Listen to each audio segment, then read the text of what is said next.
حدیقہ باغ کو کہتے ہیں, باغیچے کو کہتے ہیں. خرجت عقیلۃ من المنزل, عقیلہ گھر سے نکلی ہے. ضاحکت فہمیدہ, فہمیدہ ہنسی.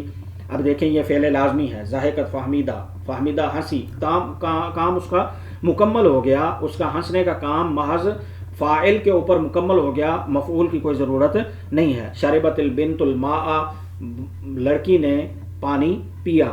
اسی طرح قعدت تلمیذۃ عند السبورہ, لڑکی وائٹ بورڈ یا بلیک بورڈ کے سامنے بیٹھی, لڑکی وائٹ بورڈ یا بلیک بورڈ کے سامنے بیٹھی. اب یہاں پر آپ دیکھیں کہ فاعل مؤنث ہے تو فعل بھی مؤنث ہے, فاعل مذکر ہے تو فعل بھی مذکر ہے.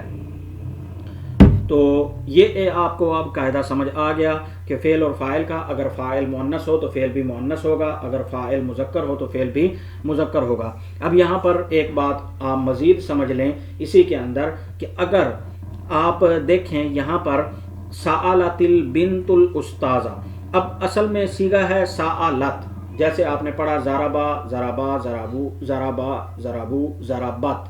یہاں پر تائے ساکن ہے, تو جب یہ آپ قاعدہ ذہن میں رکھیں, الساکن اذا حرک بالکسر, جب بھی کسی ساکن کو حرکت دی جاتی ہے تو وہ حرکت ہمیشہ زیر کی ہوتی ہے, کسرہ کی ہوتی ہے. یہ قاعدہ آپ ہمیشہ کے لیے ذہن میں رکھ لیں. الساکن اذا حرک بالکسر, جب ساکن کو حرکت دی جاتی ہے, متحرک کیا جاتا ہے. کیوں کیا جاتا ہے؟ آگے والے کے ساتھ ملانے کے لیے جب ساکن کو متحرک کیا جاتا ہے تو اس صورت میں وہاں پر جو حرکت دی جاتی ہے وہ حرکت ہمیشہ زیر کی ہوگی. اسی بات کو انہوں نے آگے اصول میں بیان کر دیا کہ چونکہ باوجود ہے کہ یہ صیغے سارے کے سارے ساکن ہیں, ان کی تا ساکن ہے, لیکن ان کو آپ نے متحرک کیوں کیا آگے ملانے کے لیے, تو اس کی تفصیل انہوں نے بیان کی کہ مندرجہ بالا جملوں میں فاعل مؤنث تھا, اس لیے تمام جملوں میں فعل کے ساتھ تائے ساکن آئی ہے اور اس سے پہلے حرف پر زبر قائم ہے, اور یہی قاعدہ ہر اس فعل کا ہے جس کا فاعل مؤنث ہو, یعنی فاعل مؤنث ہوگا تو فعل بھی مؤنث آئے گا. لیکن البتہ جہاں اس تائے ساکنہ کو اگلے لفظ کے ساتھ ملانا پڑے گا تو اس کی جزم کو زیر میں بدل دیا جائے گا. میں نے آپ کو بتا دیا کہ یہ اصول ہے کہ جب بھی کسی ساکن کو حرکت دی جاتی ہے تو وہ حرکت ہمیشہ زیر کی ہوتی ہے. جیسا کہ ہم پڑھتے ہیں قل هو اللہ احد اللہ الصمد, اگر یہاں پر ہم احد کو آگے ملائیں گے تو ہم پڑھتے ہیں قل هو اللہ احد نلہ الصمد. اب یہاں یہ نلہ الصمد کیوں ہے؟ کیونکہ جب دال کو ہم نے آگے ملایا ہے تو یہاں پر کسرہ کی حرکت ہم نے دے دی ہے, قل هو اللہ احد نلہ الصمد. اب یہ اسی طرح یہ ایک قاعدہ ہے عربی کا کہ جب بھی ساکن کو متحرک کیا جاتا ہے تو وہ حرکت ہمیشہ کسرہ کی ہوتی ہے. آگے یہ ساری آپ کے سامنے ایگزامپلز انہوں نے اسی چیز کی دی ہیں. اس کے اندر آپ دیکھیں کہ جہاں جہاں فاعل مذکر ہے وہاں فعل بھی مذکر آیا ہے, جہاں فاعل مؤنث ہے وہاں فعل بھی مؤنث آیا ہے. اور یہ ساری کی ساری ایگزامپلز آپ کے سامنے ہیں. فہمت تلمیذ الدرس, بچے نے سبق سمجھا, شاگرد نے سبق سمجھا. من فہمت درسا, سوال ہوا کس نے سبق سمجھا, تو جواب دیا فہمت درسا التلمیذ. اب یہاں پر یہ آپ کو یہ بتانا چاہ رہے ہیں کہ فاعل اور مفعول کی جگہ آگے پیچھے بھی ہو جاتی ہے. اب آپ غور کریں یہاں پر اس کی ترتیب انہوں نے دیکھیں. یہاں پر آپ دیکھیں پہلی جگہ فہمت تلمیذ الدرسا, تلمیذ فاعل ہے اور الدرسہ مفعول ہے.